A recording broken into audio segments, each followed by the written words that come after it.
নিজের বাচ্চা তাও হসপিটাল থেকে দিবে না এই জিনিসটা ছাড়া, কার সিট। তো এটা আমি ধুয়ে দিয়েছি, এটা ফালাকের ছিল আর এটা রাখা ছিল, ওর বাবা এমনিতেই রেখে দিয়েছিলেন। তো ধুলাবালি জমতে জমতে এটা অবস্থা খারাপ হয়ে গিয়েছে। তো আমি ওয়াশ করে দিয়েছি, তাও হাত দিয়ে দিয়েছি বাথটাবের, এটা রোদের রং পড়ে গিয়েছে। পালাকে নিয়ে তো বাইরে এটা দিয়ে বেশি ঘোরানো হয়েছে, তো ছাতার মতো এটা উপরে থাকে। আর এটা সম্পূর্ণটা খুলে আমি ধুয়েছি, ভাবলাম এটা দিয়ে আপাতত চালাই, কারণ ফালাকের জন্য কার সিট কিনতে হবে। তো দুইটার জন্য ইনশাল্লাহ একসাথে কিনবো। এটা দিয়ে 2-3 মাস বা আরও বেশিও ভালোভাবে চলবে আর কি। এটা তো দেখি এটা একটু সেট করি। কারসিটের সঙ্গে এই বেজ এটা গাড়িতে মানে সেট করে দিলে তারপর কারসিট এমনিতে কোথাও ক্যারি করলে আর পরে গাড়িতে আর কি এটা বসানো যায়। তো এই যে আমার ফালাকছনা চলে এসেছেন, আমি পারছি না এটা সেট করতে। উনি এটার উপর বসবেন, এটা নিয়ে যাবেন, এটাতে খেলা করবেন, কত দুষ্টামি। তো এখন টিভি দিয়ে ওনাকে তো জ্বালা ওখানে জ্বালাই রে নানি, তুমি তো আমারে জ্বালাই রে। তোমার সঙ্গে তোমারে আনার লাগে আমরা কত রিল্যাক্সে কাজ করছি, আর এখন তুমি তো একারে ভূমিকম্প শুরু করে দিছ। হ্যাঁ, ডাবল কষ্ট আমার। সরি কও, সরি হইয়া তো আবার ঠিকও জায়গা। তো এটা সেট করে নিয়েছি আর আপাতত রেখে দিব, হসপিটাল যাওয়ার সময় এটা নিয়ে যাব। তো এটা দিয়ে বেবি আনতে হবে, ওদেরকে দেখাতে হবে, না হলে তোমার বাচ্চা তোমাকে দিবে না। ইম্পর্টেন্ট। হসপিটালে নেওয়ার জন্য হালকা পাতলা মানে লাগিয়ে করে নিচ্ছি, কারণ আমার ফালাকের কিছু কাপড় নিব, যেহেতু আমার ফালাক শোনা বেড়াচ্ছে ওর বাবার আর আমার বেবির জন্য। এখানে আমার এই যে একটা ম্যাক্সির মতো এটা নিয়েছি, সাথে একটা পাজামা আর একটা পাতলা একটা সোয়েটার নিয়েছি, কারণ হচ্ছে হসপিটালে খুবই ঠান্ডা থাকে আর আমার আরও বেশি ঠান্ডা লাগে কেন জানি না সেই সময়। সাথে একটা ট্রাউজার। তো আমার এটা আরও আছে ওইখানে কাপড় সুটকেসের ভিতর, তো ঢুকিয়ে রেখেছি। আর এগুলো হচ্ছে আমার ফালাকের জন্য। এটা মাথার একটা হেয়ার ব্যান্ড, একটা নিমা, কারণ আমার ফালাক তো যাওয়া আসা করবে।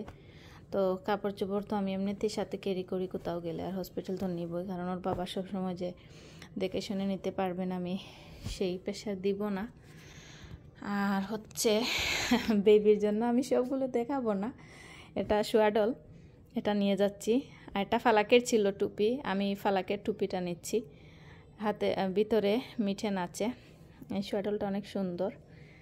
আর এটা হচ্ছে আরেকটা সোয়াডল, এটা খুবই স্পেশাল। এটাও আমার ফালাকের, যদিও ফালাকে খুব একটা ইউজ করানো হয়নি, খুব শখ করে কিনেছিলাম এটা। তো আমি কিন্তু এগুলো ধুয়ে দিয়েছি, ধুয়ে আর কিনে নিয়েছি। এই সোয়াডলটা অনেক সুন্দর, কিন্তু কাছ থেকে দেখাই। সোয়াডল হার্ট শেপ, সোনার হার্ট শেপ। তো এগুলো খুব যত্ন করে ধুয়েছি নতুন বেবিকে গড়ে তোলার জন্য। ইনশাল্লাহ আমরা কিন্তু জেন্ডার জানি না, বলছি না এখন, আল্লাহ যা দেন।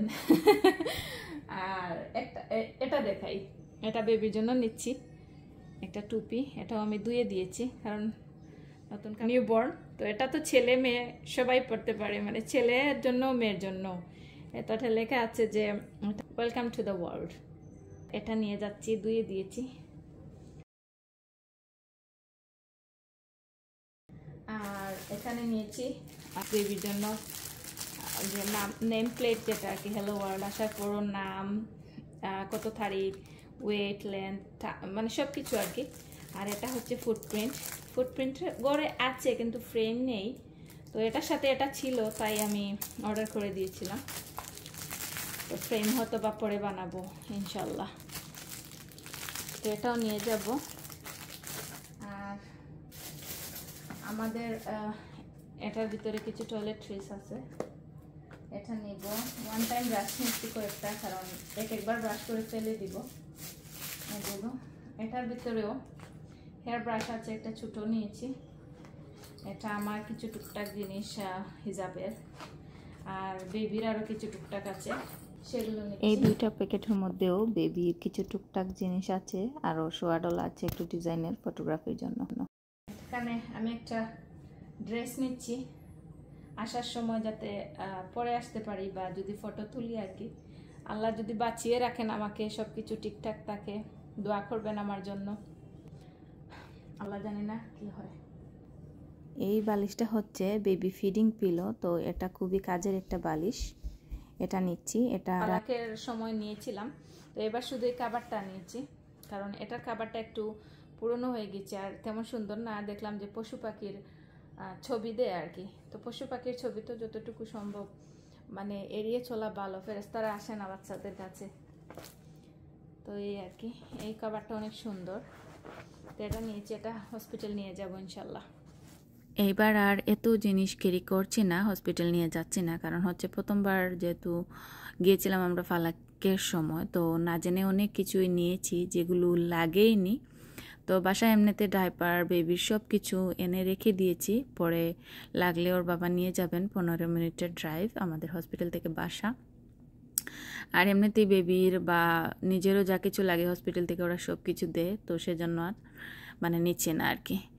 তো যতটুকু পারি টুকটাক করেছি, আর নিজেদের মধ্যে ফটোশুটও তোলার জন্য আল্লাহ যদি ডেলিভারির পর বাঁচিয়ে রাখেন, সব কিছু ঠিকঠাক থাকে, তো নিজেদের স্মৃতিটা ধরে রাখার জন্য একটু ফটো তোলার প্রিপারেশন শুধু নিয়েছি আর কি। এই তো একটু রান্না বান্নাও করে রাখবো, এটা ছিল পরের দিন। ভাবলাম মানে হসপিটাল যাওয়ার আগের দিন আমি কয়েকটা তরকারি আজকে রান্না করে যাব, আসার পর খাওয়া বা খেয়ে যাব, বা আমার একজন প্রিয় মানুষ আসবেন বাসায় ফালাককে দেখার জন্য, ফালাককে রাখবেন, তো স্পেশালি ওনার জন্য।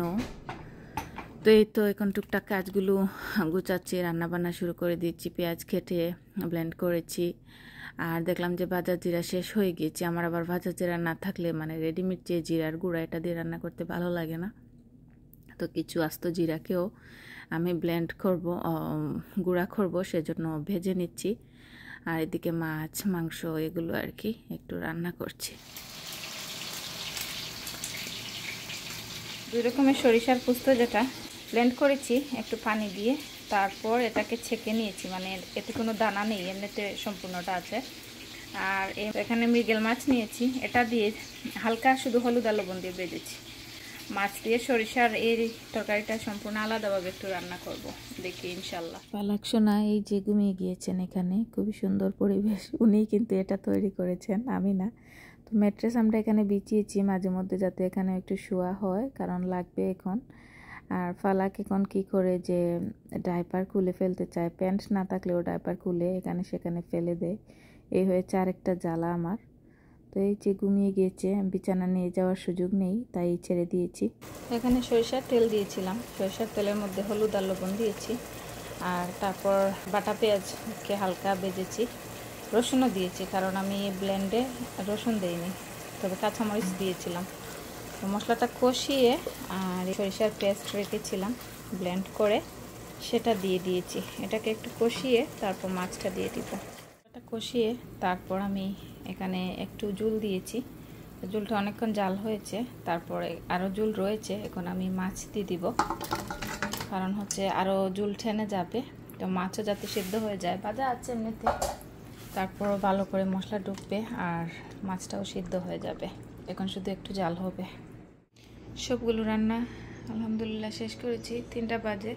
তো রান্না শেষ করে কোনো মতে কিচেন ভালো করে ক্লিন করিনি আমি, কারণ হচ্ছে আমি একটু ডাল রান্না করব, আর হয়তো বা একটু বোনা খিচুড়িও করতে পারি, শিওর না, দেখি। কারণ হচ্ছে ফালাকের জন্য রেখে যাবো আর কি। এই যে এখানে সরিষার যেটা আর কি রান্না করেছিলাম, এইটা শুকিয়ে গিয়েছে অলমোস্ট, নিচে একটু আছে ঝুল। এটা স্মেল ফিশ, কমলার কুসা দিয়ে রান্না করেছি। আর এখানে পমফ্রেট মাছ বোনা করেছি, একটু ঝুল রেখেছি, আস্ত একটা টমেটোকে ফালি করে দিয়েছি এখানে। আর এখানে বিফের বোনা করেছি। আর এখানে এমনিতে হাট চিকেনের কিছু হাড্ডি মাংস ছিল আর কি, 2টা আলু দিয়ে এগুলো রান্না করেছি। আর এখানে 2টা চিকেন, এগুলোকে তান্দুরি চিকেনের মতো একটু ভেজে নিয়েছি। তো এই হাঁড়িগুলোর সাইড আর পরিষ্কার করিনি, কারণ হচ্ছে ঠান্ডা হওয়ার পর আমি সবগুলো বক্সে করে নিব, তো ভাবলাম কষ্ট করে আর লাভ নেই, যেহেতু বক্সে নিয়ে নিব। তো আমি এখনো খাইও নি, এখন দেখি একটু খাওয়া দাওয়া করবো, আমার ফালাকেও একটু খাইয়ে দেব। শেষ করে আর কিচেন গুছিয়েছি কোনো রকম। ফালাক তো ঘুমিয়ে গিয়েছিল ফ্লোরে, ওকে ওইখানেই ম্যাট্রেসে রেখেছি। তারপর তাড়াহুড়া করে শাওয়ারটা করেছি, করে আর নামাজ আদায় করে নিয়েছি আলহামদুলিল্লাহ। তো এখন থেকে খাবো। রুমটা বেকম করেছি আর বিছানাটাও চাদরটা চেঞ্জ করেছি। তো ফালাক একটা কাজ রিল্যাক্সে করতে দেয় না, ডাইপার ফেলে টয়লেট করেছে, টয়লেটের ডাইপার এখানে খুলে ও হাঁটছে। এই যে কোন ডাইপার উপরে তুলে রেখেছি, কোথায় যে রাখবো আমি, ওর জ্বালায় আমি এখান থেকে সব কিছু সরিয়ে ফেলেছি। একটা কাজ করতে দেয় না, এখন যে দূর লাগিয়ে আর আমি এখানে বিছানাটা ঠিক করছি। আরও রয়েছে ওই রুমের বিছানাটা ঠিক করব। এত কান্না করছে, মানে আমি ভিতরে লক করে বসে আছি, ভাবলাম যে আমি রিল্যাক্সে কাজ করি। চাদরটা বিছাতে পারি না, ওর টান দিয়ে খুলে ফেলে। এদিকে ও সাপোর্ট দিয়ে উঠে, তো চাদরটা এরকম খামচি মেরে পুরোটা একদম তুলে ফেলে, কারণ ও তো উঠতে পারে না। আমি এখানে এনে দেই কিছু একটা ওকে, কিন্তু এটাতে উঠে না। এমনিতে মনটা ভালো না, হসপিটাল যাবো ওকে রেখে। বুকের ভেতর তো এমনিতেই একটা কষ্ট।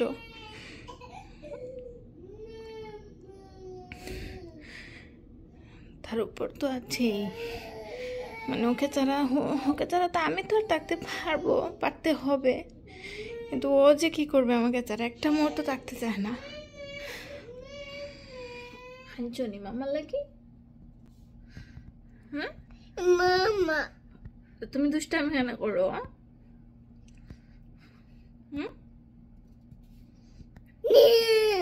আন্টি এবার আন্টি, হ্যাঁ আন্টি এবার মামারে হাত দেও। I'm sorry.